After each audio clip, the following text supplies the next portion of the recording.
여러분 안녕하십니까, 진성호입니다. 이재명 더불어민주당 대표는 지금 본인 문제로 당이 벌벌 떨고 있습니다. 자, 말은 하지 않고 침묵하고 있는 민주당 의원들 속으로는 언제쯤 저 사람이 물러날까 이렇게 생각할지도 모르겠습니다. 실제 친 이재명계 의원들 중 10여 명이 탈명, 그러니까 이재명을 떠났다는 중앙일보의 보도도 있었습니다만 지금 이재명 모습은 말이 아닙니다. 그런데 이런 이재명에게 또 찬물을 끼얹은 사람이 있습니다. 바로 민주당 대변인입니다. 자, 이재명 대표 이 전당대회에서 당대표로 선출됐을 때 77.7%라는 엄청난 득표율을 기록했습니다. 그리고 자기 사람으로 당직자들을 전원 물갈이했습니다. 그런데 문제는 그중 한 명이 김의겸입니다. 원래 김의겸은 친명계라고 보기는 좀 힘듭니다만 지금 이재명의 마음에 드는 사람들을 당직자에 임명한 거 아니겠습니까? 그런데 김의겸이 사고를 계속해서 치고 있습니다. 자, 이재명 대표의 이 당직 인사 중 지금 김용과 정진상, 그러니까 민주연구원 부원장과 당대표 정무조정실장은 사의를 표명했습니다. 지금 구속 상태입니다. 이런 가운데 김의겸이 대형 사고를 잇따라 치면서 이제 곧 날아갈 운명에 처해 있습니다. 그럼에도 불구하고 민주당의 강경파들은 뭐 그 정도까지 그래, 김의겸 사과했잖아, 그럼 됐지 뭐, 이렇게 발언하고 있습니다. 이게 더 비이재명계를 자극하고 있습니다. 이런 가운데 미국에 유학가 있는 이낙연 전 대표가 조기 귀국할 것이라는 설이 풍문이 파다한 가운데 이 이낙연계의 좌장격인 서른 의원이 미국으로 친이낙연계 의원이 단체로 방문할 예정이라는 이야기를 하면서 난리가 난 적이 있습니다. 그리고 이낙연의 싱크탱크가 다시 뭉칩니다. 그 실무 책임자 격인 신경민 전 의원이 입을 열었습니다. 자, MBC 기자 출신인 신경민이 한겨레 기자 출신인 김의겸을 박살냈습니다.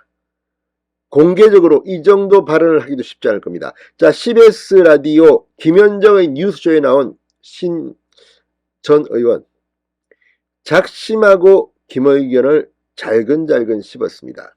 이런데도 이재명이 당대변인에 그대로 김의겸을 둔다면 반 이재명계의 불만은 더욱더 커질 것으로 보입니다. 진성호의 융단 폭격 시작합니다. 김의겸 민주당 대변인을 융단 폭격합니다. 방송에 앞서 아직 진성호 방송에 구독자가 아니신 분은 붉은색 구독 버튼 눌러주십시오. 더 좋은 방송으로 보답하겠습니다. 자, 신경민 의원이 이 거짓말로 판명난 청담정 술자리 의혹을 처음 제기한 김의겸 대변인에 대해서 같은 기자 출신 제가 선배로서도 그렇고 좀 나무라고 싶은 생각이 든다고 꾸짖었습니다. 자, 신경민 전 의원은 CBS 라디오 김현정의 뉴스쇼에 나와 한겨레 출신인 김의겸 의원에 대해 명백히 잘못한 것이라고 꾸짖었습니다. 또 하나는 대변인이 신뢰를 잃어버리면 정당이 신뢰를 잃어버리는 거기 때문에 의원을 그만두라 하는 건 잘 모르겠지만 대변인 정도는 그만두는 것이 본인이 물러나는 게 맞다. 즉각적인 대변인직 사퇴를 촉구했습니다.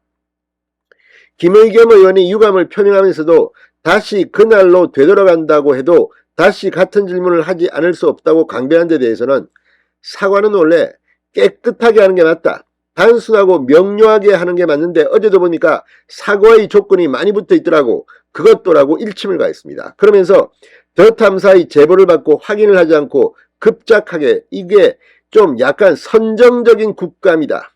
그런 걸 우리가 반성해야 된다고 말했습니다. 선정적인 국감. 민주당의 국정감사가 선정적이라고 비판한 겁니다. 자, 김의겸 의원의 청담동 술자리 의혹 제기가 면책특권 대상인지에 대해서는 면책특권 문제는 아마 한동훈 장관이 법적 책임을 얘기를 정식으로 어저께 결혼을 했더라. 그런 걸로 봐서는 한동훈 장관이 아마 고소를 할 것 같아. 고발이 아니고 고소를 하기 때문에 법무부 장관이 만약에 고소를 하게 된다면 검찰이 얼마나 열심히 또 수사를 하겠냐. 그러면 이 면책특권 문제는 대법원 판례가 면책특권의 한계에 관해서 2000년 중반쯤에 나온 게 있다. 그래서 그 부분에 대해서는 이건 법원의 판단을 받아봐야 하기 때문에 지금 저희들이 뭐라고 결론을 내기는 좀 어렵다고 말했습니다. 신경민 전 의원도 이게 면책특권 대상이 아닐 수도 있다는 점을 분명히 하고 있는 겁니다. 자, 지금 이런 분위기와 달리 민주당의 주류들은 아직도 정신을 못 차리고 있습니다. 당 지도부는 아직 별다른 반응이 없다고 합니다. 당내 지도부 소속 의원은 이 김의겸 대변인에 대한 추가 조치에 대해 본인이 사과했는데 추가 조치를 더해야 하냐라고 말했고, 장경태 최고위원은 라디오에 나와 사실 아닌 게 오히려 다행인 것 아닌가 생각하고 있다. 지금 여러 수사기관은 저것만 가지고 구속까지 하는 마당에 야당 보고 질문도 못하게 하는 건 너무 입을 틀어막는 게 아닌가 이런 생각이 든다. 정신 못 차렸습니다 아직. 자, 김 대변인의 유감 표명 이후 이와 관련된 새로운 목소리는 전혀 나오고 있지 않다고 비판하게 됐습니다. 자, 아무튼 이걸 보면 민주당은 지금 스스로 자멸하고 있는 것 같습니다. 무엇보다 신경민 전 의원의 말처럼 이런 비판이 나오는데도 대변인 자리에 김의겸을 계속 둘 경우 민주당의 불만은 폭발할 겁니다. 특히 이재명 대표 지금 본인의 사업 리스크로 계좌 추적을 당하고 지금 뭐 망신에 망신을 당하고 있는데 이런 일까지 겹치면서 이낙연계의 대대적인 반격이 시작될 것 같다는 생각도 듭니다. 아무튼 신경민 전 의원의 오늘 CBS 발언은 이재명에게 오히려 큰 충격을 주고 있는 것 같습니다. 신성호의 융단 폭격이었습니다. 여러분 감사합니다.